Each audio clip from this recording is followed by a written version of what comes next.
Hey friends, Justin DeLay from Reverb here. We are at NAMM 2022 at the Martin booth with our friend Skip. Skip, what is new here?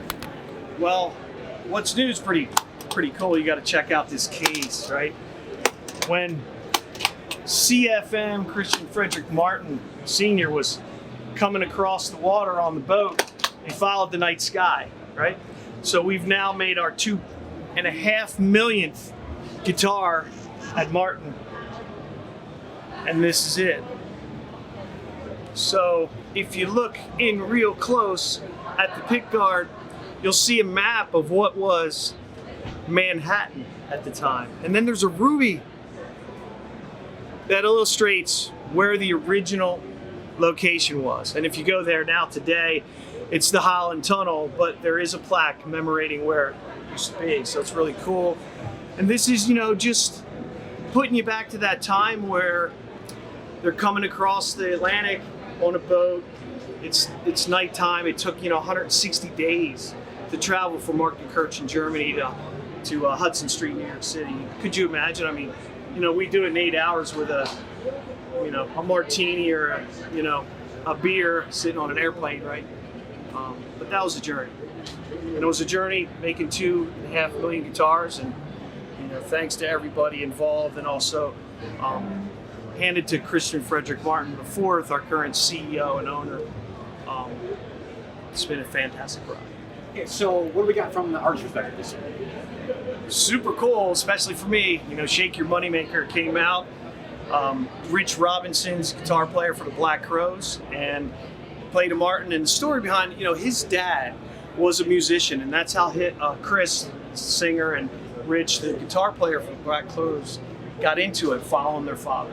It was in the family, and they watched him play his 1954 D28 for years, and eventually, it got passed on to them. And when you hear him talk about it, the emotion and the tie into that, he wrote most of his songs for every album on that guitar, and he wanted to partner with us to do a guitar. And this is the very first Martin guitar that we're taking an artist's guitar and then trying to, do a representation.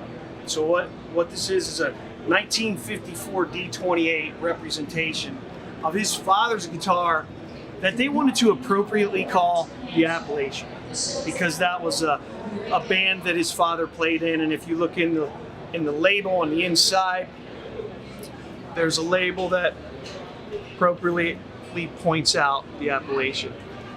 So D28, East Indian rosewood sides and back, spruce top, and then all of the elements of all that play over time. Wear on the neck, tuning machines that look like they've been weathered. So the folks at the factory just did a super job at taking the guitar and making the same. It's hide glue construction, so it sounds great, and you hold them both together, can't tell the difference. We hope you like it. Tell us about this one. Yeah, sure. We did a new body shape, and we started that body shape, which is an SC, in Mexico at the lower end. We wanted to appeal to the modern crowd. And then about 32 seconds after we did it, all of the Martin guys said, can we do one in Nazareth? And we held off for a little bit because we really wanted to appeal to that younger player and that person that wanted more feel up the neck and to be able to access here. This neck joint takes away the heel, right?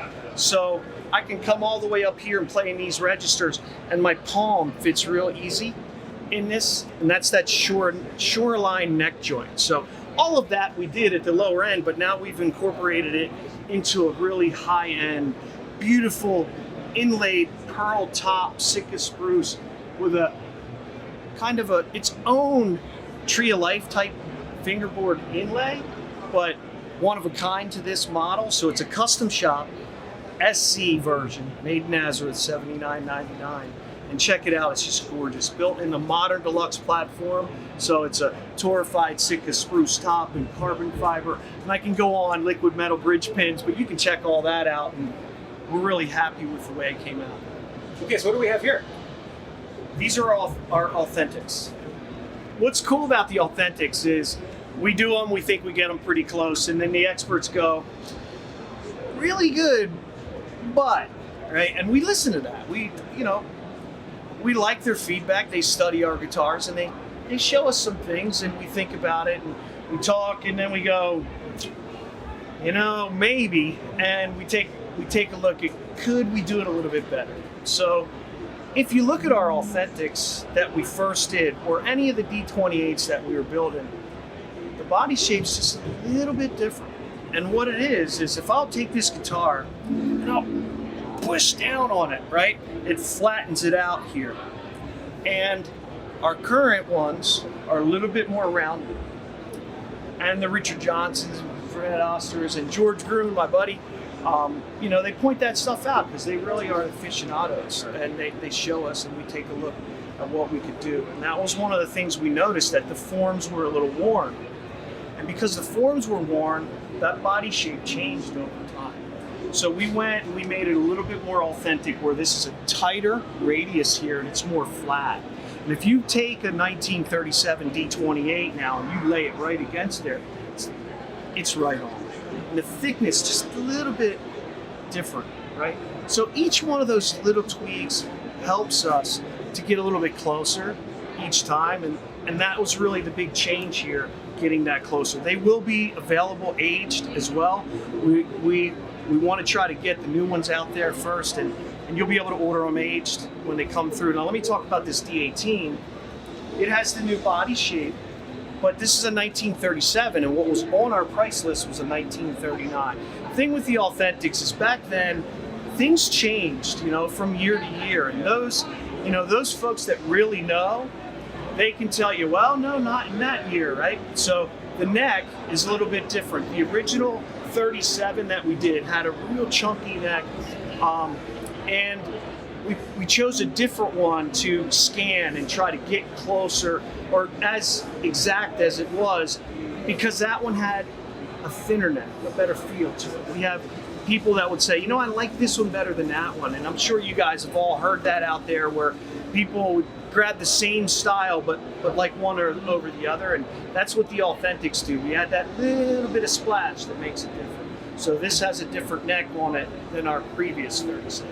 So when you're designing the authentic models, are you going back to the Martin Vault to pull out like a best example of that model? We do.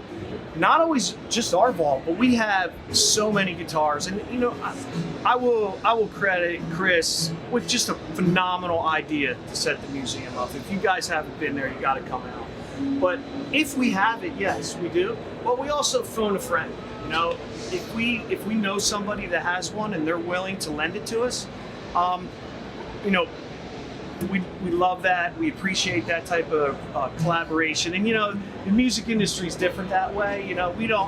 We're competitors, right? But we all own a Gibson and a Fender, and etc. Right? So it's a cool world that way. And if our friends have one that we can borrow, we love to do that. And we appreciate the effort that they take. Awesome. So that's what's new here at Martin, here at the NAMM 2022 show. Stay tuned for more.